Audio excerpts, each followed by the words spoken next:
Olá pessoal, como vão todos? Estamos aqui novamente no canal Seguros e Sinistros Ponto a Ponto para apresentar para vocês mais um vídeo do tema 4, que refere-se a seguro de automóvel, né? RCF e APP, né? Abordando uma questão que é muito importante, principalmente aqui agora no sul, né? Em função dessas enchentes envolvendo veículos, que é o calço hidráulico. Tem cobertura? Tá? É um estudo de caso. Isso aqui foi um caso real meu, que eu atuei como perito, e eu estou trazendo para vocês para que vocês entendam como é que o segurador interpreta essa questão do calço hidráulico. Tá? Primeiro, vamos analisar estas imagens aí. Né? Deixa eu pegar a minha canetinha aqui e mostrar as imagens para vocês. Se vocês observarem a imagem à esquerda, vocês têm o bloco de um motor de um cilindro, de um veículo de 4 cilindros, tá?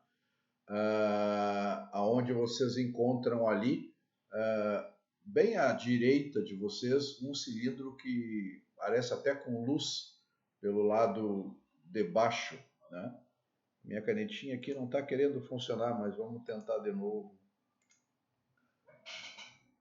Aqui é a canetinha. Aqui é a canetinha. Surgiu a canetinha. Um cilindro com um bloco de motor com quatro cilindros aberto, tá? Vocês observam este aqui particularmente. Ele está assim com uma cara mais danificada, né? E um aberto aqui nesse canto. O que aconteceu? Como é que se comporta essa questão do calço hidráulico? Primeiro, a pessoa tem o veículo, quase sempre, o calço hidráulico ele só acontece porque o veículo está em movimento. Se o veículo está parado, né, a chuva vem, o alagamento vem, a enchente vem e inunda o veículo, o motor estando desligado, o motor é submergido, mas ele não se danifica dessa forma com que vocês estão vendo aí. Tá? Essa condição de um carro parado sendo alagado, né, por qualquer circunstância, eu posso me atrever a dizer que qualquer segurador alto no mercado dá cobertura plena sem problema nenhum. Tá? Agora, quando o veículo está em movimento, tá? Aí nós temos essa característica. Por quê? Porque por onde o ar é absorvido para se misturar com o combustível e fazer as detonações nestes cilindros, ao invés de entrar ar, entra água. O ar é um elemento compressível, ou seja, ele se comprime junto com um pouco do combustível e provoca a detonação. Agora, a água ela é incompressível, né? Então, no momento em que ela entra dentro do sistema, tá, desses cilindros, tá, ela evita o movimento do cilindro. O cilindro sobe, né? Vocês estão vendo aqui as cabeças dos pistões. Tá? O pistão sobe, tá? E em vez de encontrar ar, ele encontra água. E nesse momento ele dá uma cabeçada, como a gente usa no mercado. Tá?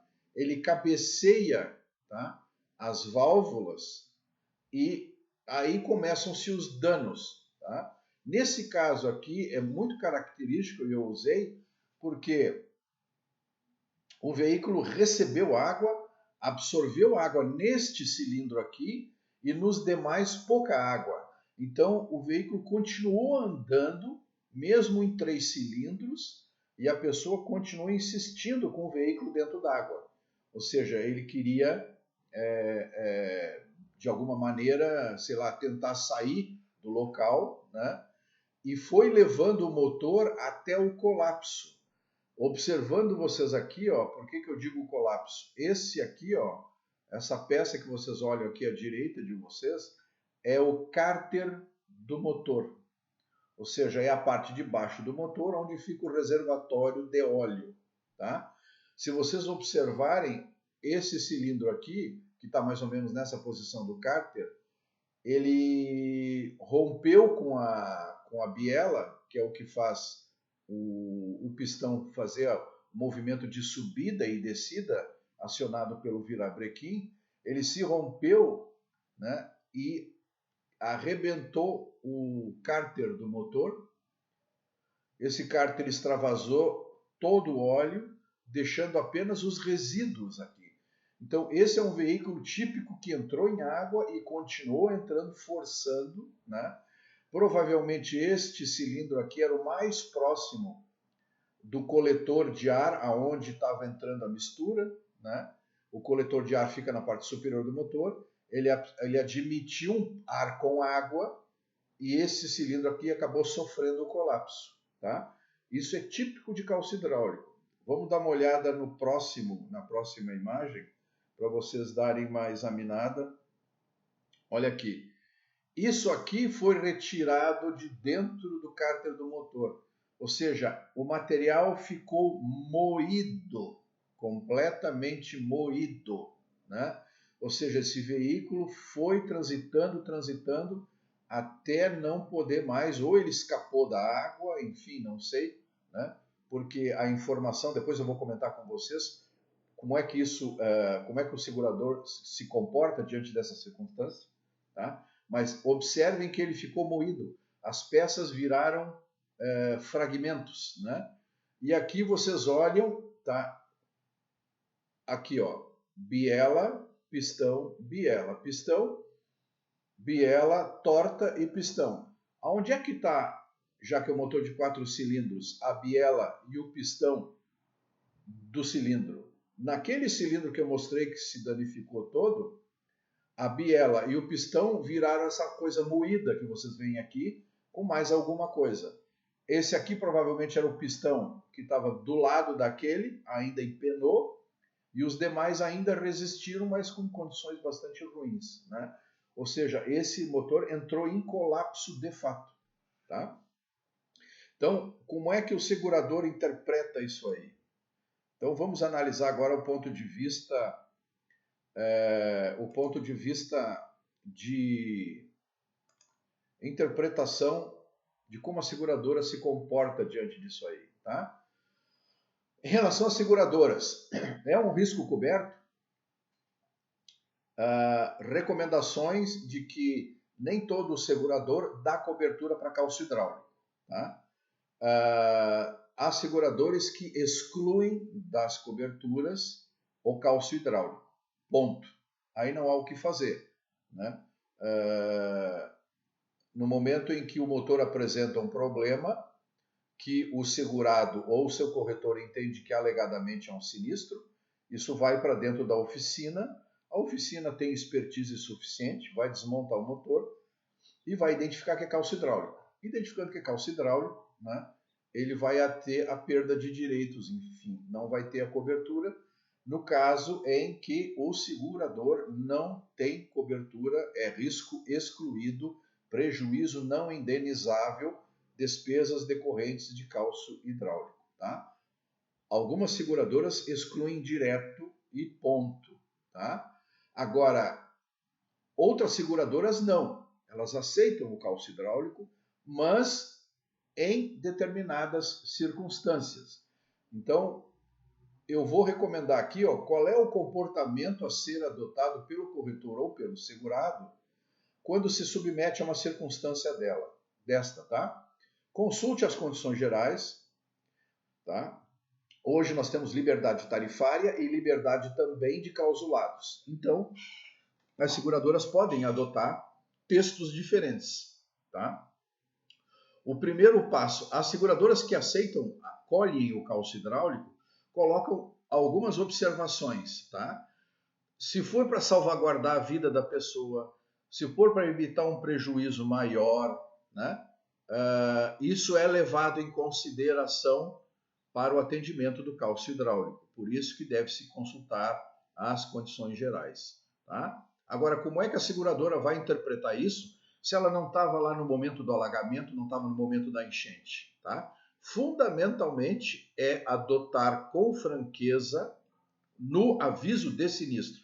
Porque aquele exemplo que eu dei para vocês agora há pouco ali, daquelas imagens, tá? O segurado não adotou o critério do cálcio hidráulico, ele não disse o que aconteceu. Ele simplesmente alegou que houve uma avaria no motor, né? E o motor simplesmente parou de funcionar, chamou o guincho e levou para a oficina, né? Identificando que foi um sinistro. Uma pedra bateu embaixo do carro,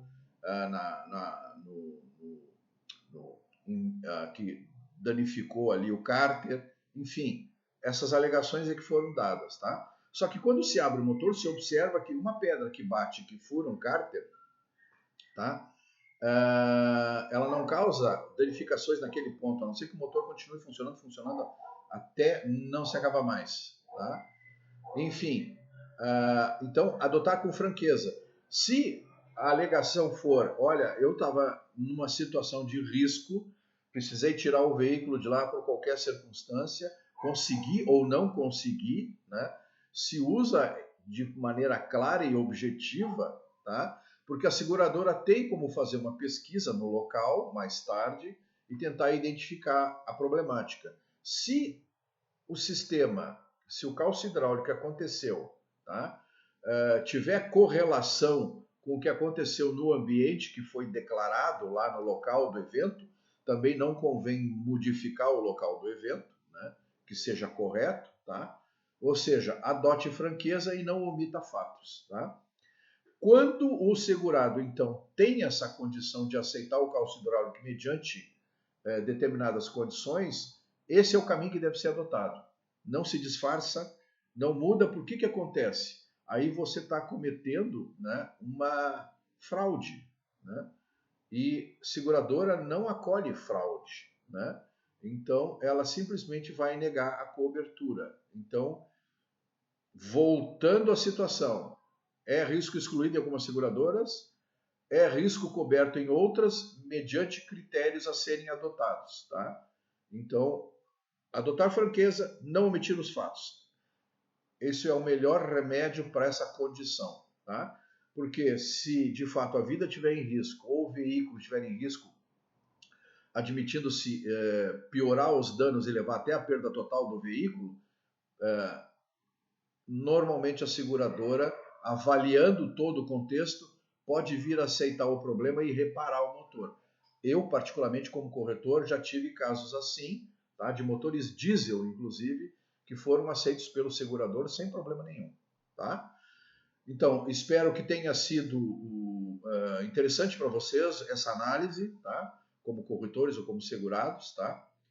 Deem o seu like e façam a inscrição no canal, porque dependemos dessas inscrições e dos likes. Comentários também são importantes para a sequência do canal com vocês, tá? Ficamos por aqui agora, então. Muito obrigado. Fiquem com Deus.